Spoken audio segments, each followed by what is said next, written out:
السلام علیکم۔ قومی لوط کے اعمال بد۔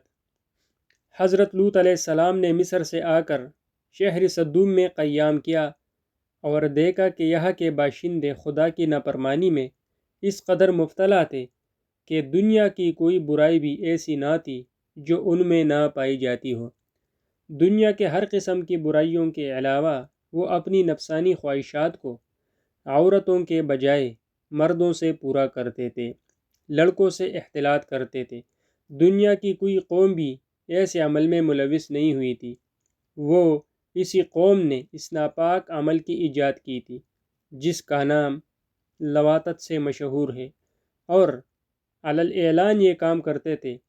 اللہ تعالیٰ عز و جل جلالہ کا ارشاد ہے، ترجمہ: اور ہم نے لوط علیہ السلام کو بھیجا جب انہوں نے اپنی قوم سے کہا کہ کیا تم کلی بے حیائی کا کام کرتے ہو جو تم سے پہلے دنیا میں کسی نے نہیں کیا؟